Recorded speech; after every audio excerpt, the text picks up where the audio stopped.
Hey guys, what's up? Welcome everybody back to a brand new video. It is good to be back, ladies and gentlemen. Today we're going to be ranking every PUBG map from worst to best. Now, at this point of me recording this video, there are 6 maps in total because in this ranking, I'm actually going to be splitting Erangel Classic and Erangel Remastered into 2 different maps. But today we're going to be ranking all of the maps in this game from worst to best. We're going to be diving deep into what makes a map good, what potentially makes them bad, and of course this is going to be my opinion on this, so I would love to know what you guys think. Before the video begins, if you guys wouldn't mind leaving a thumbs up and let me know in the comment section what your favorite map in this game is. If you are brand new to the channel, of course make sure to go ahead and subscribe for more videos like this. Our next goal on this channel is 300,000 subscribers and we are approaching it at a crazy rate, so thank you all very much. Now, the way these maps are going to be ranked, I'm going to do my very best to rank them from objective design details, right? Leaving personal bias as much as possible out of it, even though you can't really do that. I'm going to try and rank these maps based on how well they're designed fundamentally. I was thinking a lot about what makes a map enjoyable and makes you want to replay it over and over again and keeps it memorable, and I think I figured out that to some degree, and so we're going to be ranking these maps based on that, how well designed and put together they are. So without further ado, ladies and gentlemen,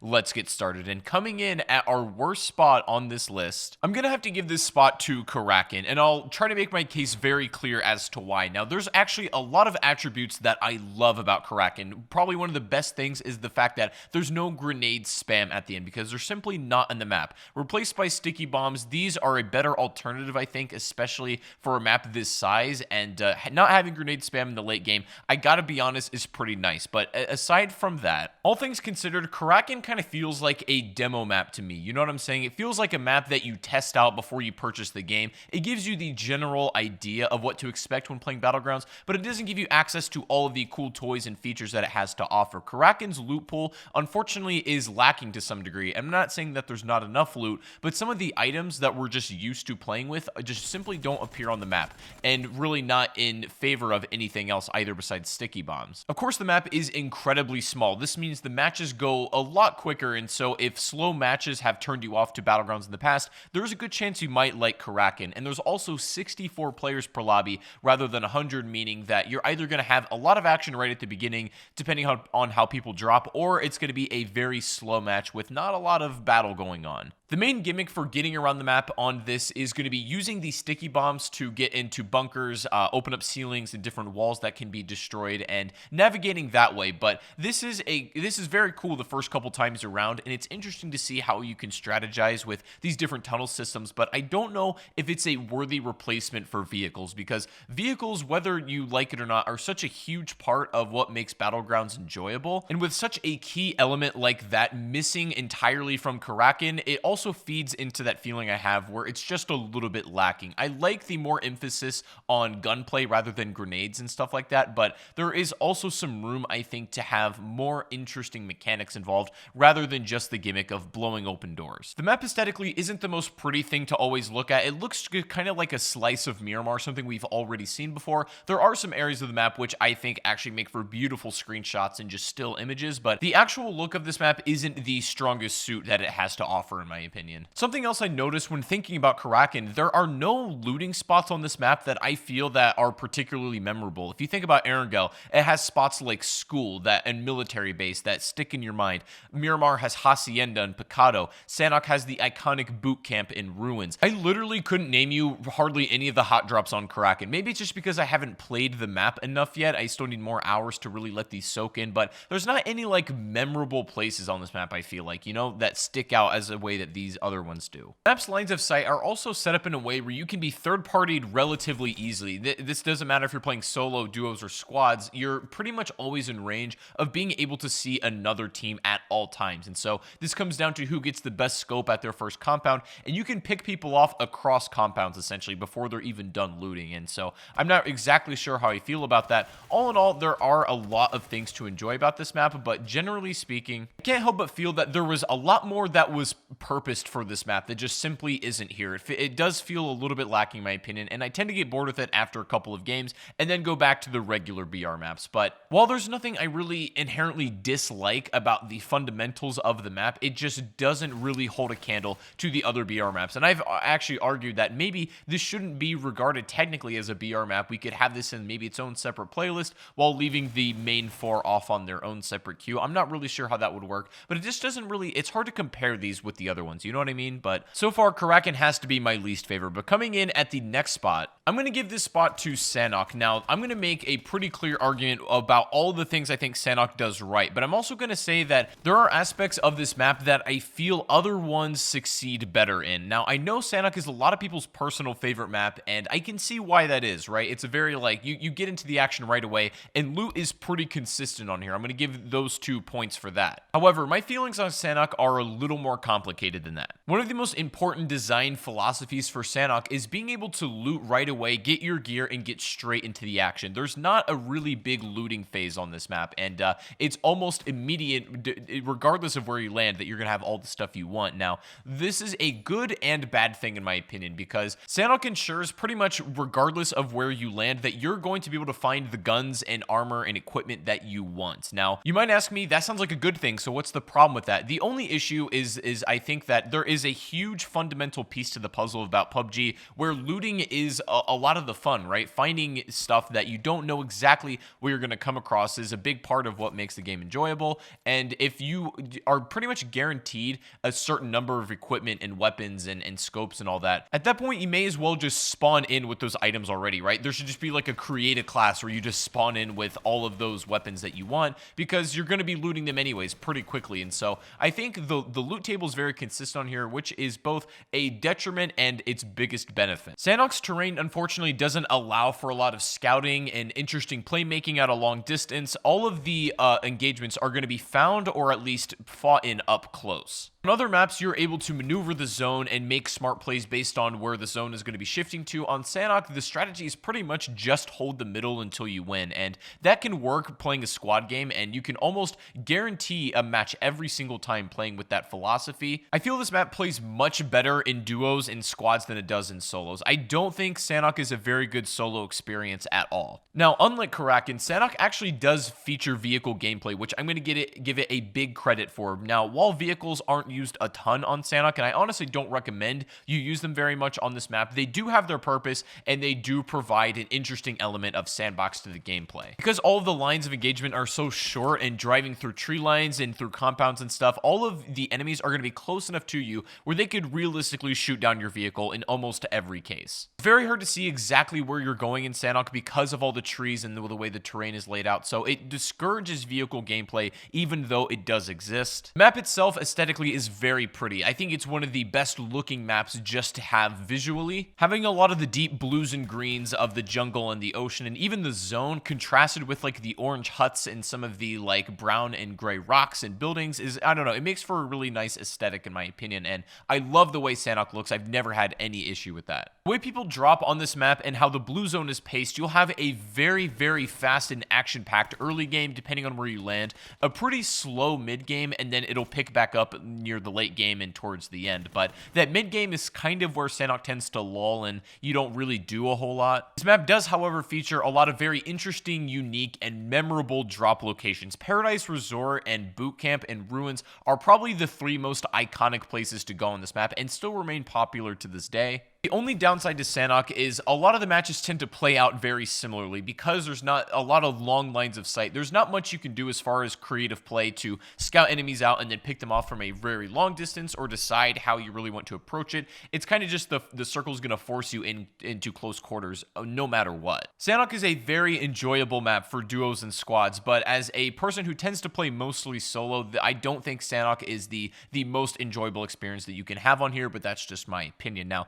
moving on and coming in at the next map, getting into our mid tier, I'm going to give this spot to Miramar. Now, this might be controversial to some of you, but I think Miramar is the most slept on and underrated map in this game. When it came out, I was not maybe the biggest fan of it, but I've come to appreciate the design philosophy behind this map so much more now. Miramar is a map where it doesn't feel that matches play out even remotely the same at all. It's a map where it feels like your positioning and your decision making based on the circle rotations actually matter. The utilization combination of vehicles and the way you decide to actually play them has such a fundamental part of your success in this map that I really can appreciate it, and all of the creative play that will come with that feature. I'll admit, it's not perfect. The loot on this map could definitely do with some more rebalancing. It can be incredibly frustrating when you cannot find maybe like a scope for your DMR, or you can't even find an AR at all. Like, the Miramar loot is probably still the most inconsistent of all of the maps, but as I said before, having unpredictable loot is both a good and bad thing. It's a double-edged sword, and while Miramar can suffer from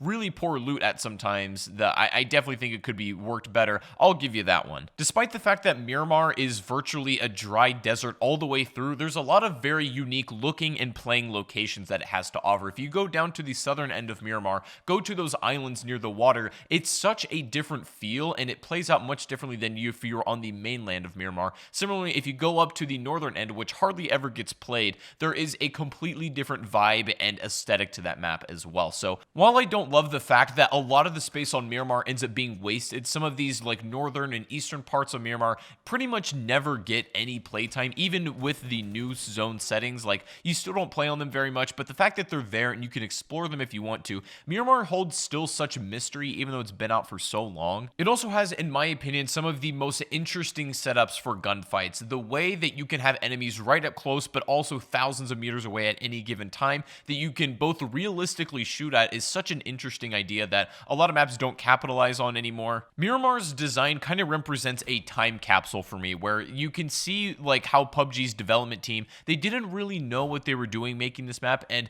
I mean that in a very good way. Like, it didn't feel like a very like strictly designed and manufactured map that like a computer could have generated. It felt like people actually created this map from what they felt like would be fun. If nothing else positive you can think about this map, you have to give it the fact that Miramar has a lot of personality. The way the compounds and buildings are designed and the very well hidden story that we've talked about in a previous video on here all adds to the atmosphere of this map, and it enhances the experience greatly, I think. I know a lot of players don't like Miramar, and I can understand fully why, but I also think that this is like the hidden gem of PUBG, the most underappreciated map for what it is, and I just don't think it gets enough credit. And so I think if Miramar ever gets remastered, it's probably going to be one of my favorite maps of all time, but I'm going to have to put it here in pretty much mid-tier. Now, coming in at our next spot on this list, I think it would be a crime if we didn't give it to the iconic first map ever, Erangel Classic. Now, for most of us as PUBG fans, this is the very map that made us fall in love with the game. This is where many of us played our very first matches, got our first ever chicken dinners on PUBG, and learned the game and the basics all on Erangel Classic. Even just simply watching back a gameplay of Classic Erangel while making this video, it already invoked a kind of nostalgia in me, just thinking about to the days where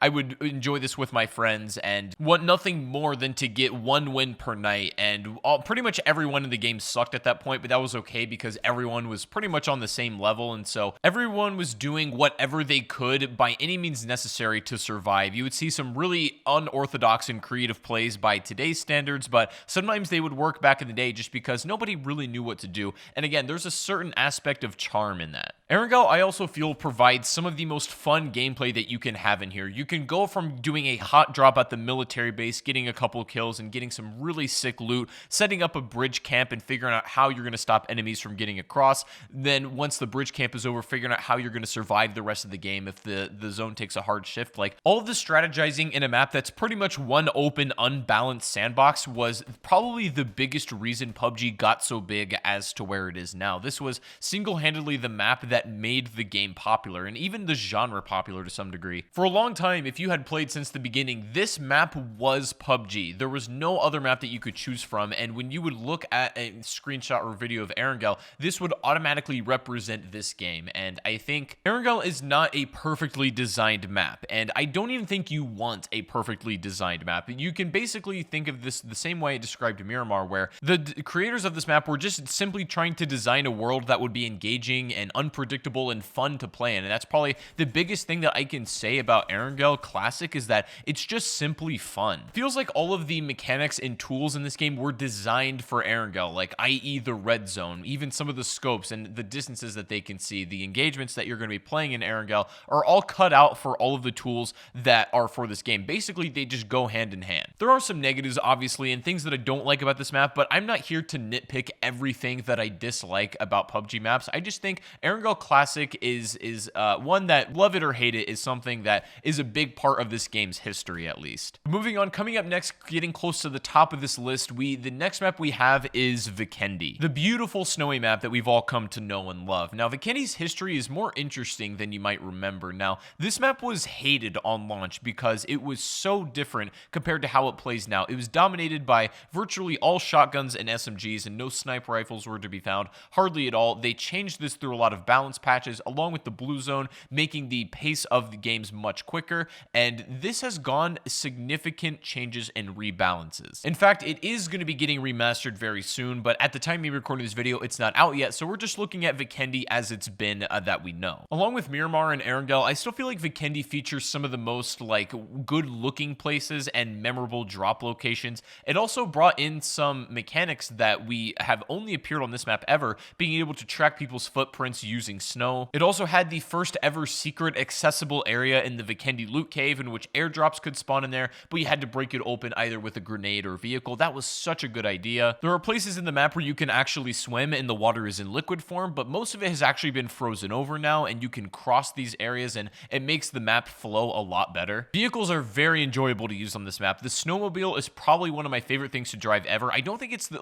inherently a good vehicle, but it's just fun to drive around in the snow. Controversial element of this map is the fact that level 3 helmets are common spawns and sniper rifles are very common. This means that in the late game, pretty much everyone has a level 3 helmet, and it just becomes a sniper battle, and that can be kind of annoying, I'll admit, but Vikendi's overall gameplay, besides just that very specific aspect to it, makes up for it, in my opinion. Also features two unique weapons, the G36 and the MP5, which personally are some of my favorite ever to use, the MP5 more than anything. Not everyone cares about this, but it also has incredibly interesting lore that I've made a video about a while ago, and I imagine when we get Vikendi remastered, that lore is going to have even more information. So for a little while, I think there was a time where I felt Vikendi was the best objectively designed map ever in this game. Very on par with Erangel Classic and even Miramar, I would say, but that was until the next map came out. And coming in at the best map on this list, my favorite map of all time, this has to be none other than Erangel Remastered. Honestly, I'm gonna say Erangel Remastered is what I want to call a miracle. It's not often at all that any piece of media, whether it's a movie, a game, or anything, that I prefer the remaster to the original version. Often there's like a certain nostalgia that you can't just let go of that the new remaster doesn't quite encapsulate, but in Erangel Remastered case, it absolutely does. All of the good design elements about Erangel Classic not only stay in the game, all of the charm from the original map remains in this one, while also adding its own unique flavor and spin to the original experience. Everything from the addition of new secret areas to completely repolishing the graphics and making it more saturated and colorful, adding some new mechanics as well that the original didn't have. This takes everything that I love about Erangel and multiplies it. Erangel Remastered not only looks great, but it's a map that rewards you for playing smart, positioning properly, and performing well in gunfights. All of this lines up to be an absolutely great experience. Them also expanding on the lore, which again, I know not everyone cares about, but is something that if you care enough to look into it, enhances your experience and your view on the map. Loot on Erangel Remastered is also what I consider to be the best in the game. Not because there's just a ton of loot all the time. I think it strikes that perfect balance of being just unpredictable enough to be fun and interesting, but also is consistent enough to where you don't get screwed over every game. This map is truly a model example of how a remaster should be. You don't want to lose what made your original experience so popular, but you want to add on and multiply that as much as you can, and Erangel Remastered, I think, does that great. Is it a perfect map? Absolutely not. Again, I don't think you want a perfect PUBG map, whatever that would even mean. But as far as I'm concerned, this is the core PUBG experience. This is how I feel it should be played in most cases, and especially if you're learning the game and a new player, this is the map that I feel like you should learn it on. But those are my opinions on the matter. I have a lot of love for all of these maps in game, but this is how I would probably rank order them from worst to best and try to give you my reasoning on why I like some maps and why I dislike some others. But this is my personal opinion, of course. I would love to know what you guys think down below in the comment section. Do you agree with my ranking? Do you disagree with it? Where would you rank all of the maps in your opinion? And also, if you guys did enjoy the video today, please give the video a like rating, subscribe if you're brand new, and also go follow me over on Twitch where I'm streaming right now. I'll see you guys over there. But anyways, have a great rest of your day, and I'll see you all on the next live stream or the next video. Take it easy, guys, and peace out.